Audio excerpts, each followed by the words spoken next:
लोककलेच्या रंगमंचावरील कर्तृत्ववान तमाशा कलावंत मंगलबाई बनसोडे, महाराष्ट्राच्या मातेशी नाळ जुळलेली, जनसामान्यांच्या श्वासात मिसळलेली लोककला म्हणजे तमाशा. या कलेच्या रंगमंचावर आपल्या प्रतिभेच्या तेजाने संपूर्ण फड उजळून टाकणाऱ्या थोर कलावंतांमध्ये मंगलाबाई बनसोडे यांचे नाव आदराने घेतले जाते. त्या केवळ तमाशा कलावंत नाही, तर लोकभावनांची हळुवार वीण गुंफणाऱ्या आणि रसिकांच्या हृदयावर अधिराज्य गाजवणाऱ्या संवेदनशील कला साधिका आहेत. मंगलाबाई बनसोडे यांचा स्वर जणू लावणीच्या सुरात उघडणारा मध आहे. रंगमंचावर त्यांच्या पावलांचा नाद घुमू लागला की तमाशाचा फड जिवंत होऊन उठतो. नजरेतील भाव, हालचालीतील लय आणि अभिनयातील सहज सुंदरता प्रेक्षकांच्या मनावर मोहिनी घालते.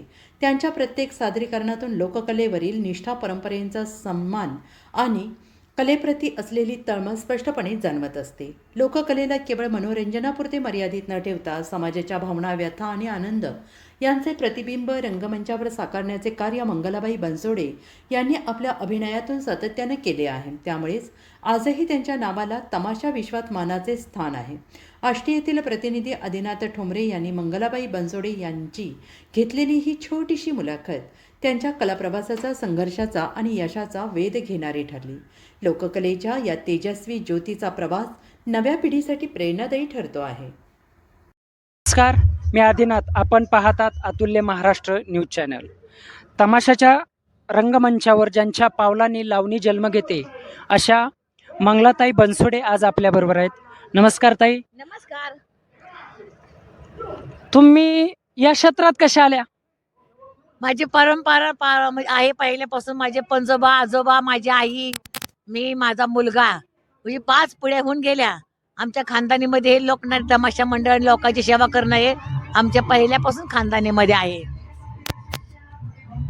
तुम्हाला या क्षेत्रात येण्याची प्रेरणा कोणाकडून भेटली? माझी आई विठाबाई नारायणगावकर. तुमची कितवी पिढी आहे? आता ही 5वी पिढी चालू आहे. नितीन बनसोडे म्हटल्यानंतर 5वी पिढी चालू आहे. तुम्ही लहानपणी तुमचं काय स्वप्न होतं?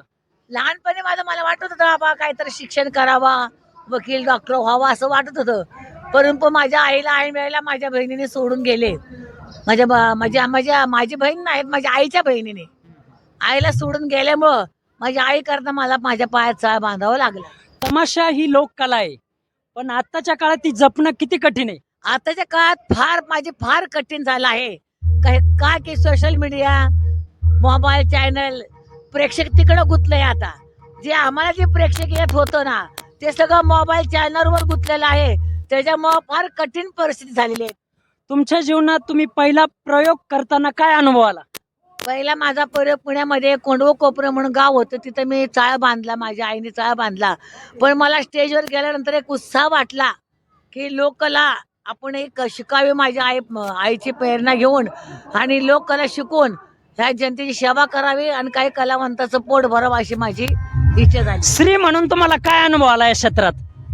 श्री म्हणून माझ्या श्री म्हणून आत्मनाथ मला अनुभव आलाय की एक बाई असून मी आज 100 लोकांचं आतापर्यंत मी पोट जगवत आले, त्यांचं कुटुंब जगवत आले.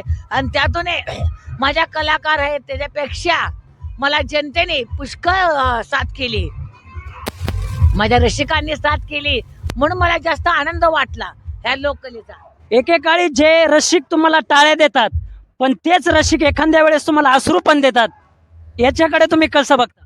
नाही, त्याला पर्याय नाही का. अश्रू देतात मला मान्य आहे की काय ठिकाणी आबा पब्लिक नसतं, काय ठिकाणी फार स्वतः वाढतं, रडूशी वाढतं की आज आडेच नाही, काय नाही.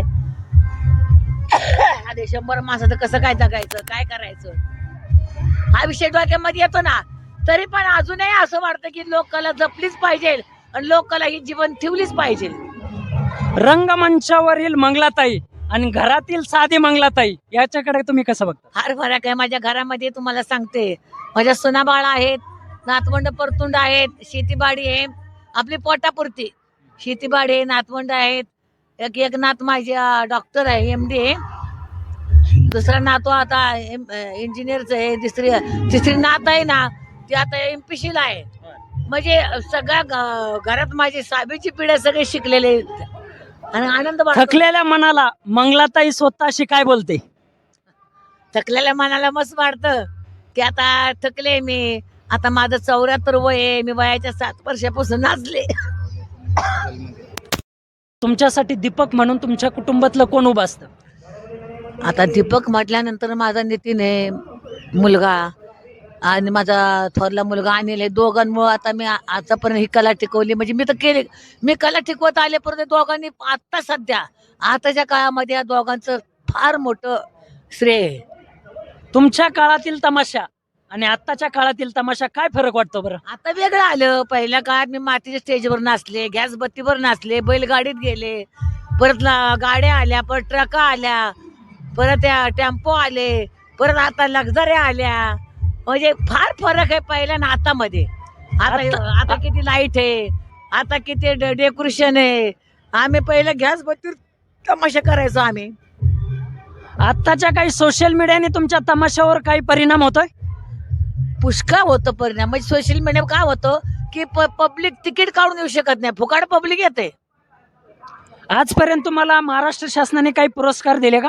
मला तसे पुष्कळ दिलेत. अण्णाभाऊ साठे एक पुरस्कार मिळलाय. तुम्हाला सांगते माझ्या आईचं नावाचा जीवन गौरव पुरस्कार मिळला.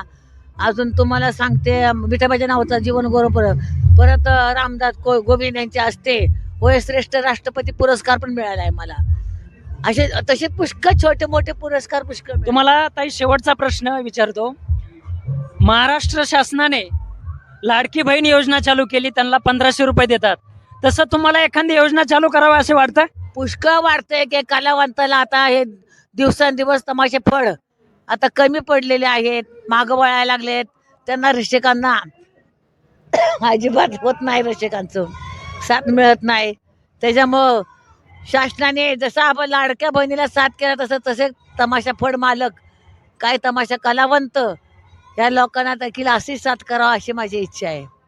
खरोखर आज आपल्याबरोबर बोलण्यासाठी नामवंत तमाशाकार मंगलाताई बनसोडे होत्या. त्यांच्याकडे पाहिलं तर राहणी साधी असली तरी विचारसरणी खूप उच्च आहे. कॅमेरामॅन पृथ्वीराज चव्हाणसह मी आदिनाथ ठोंबरे, आष्टी बीड.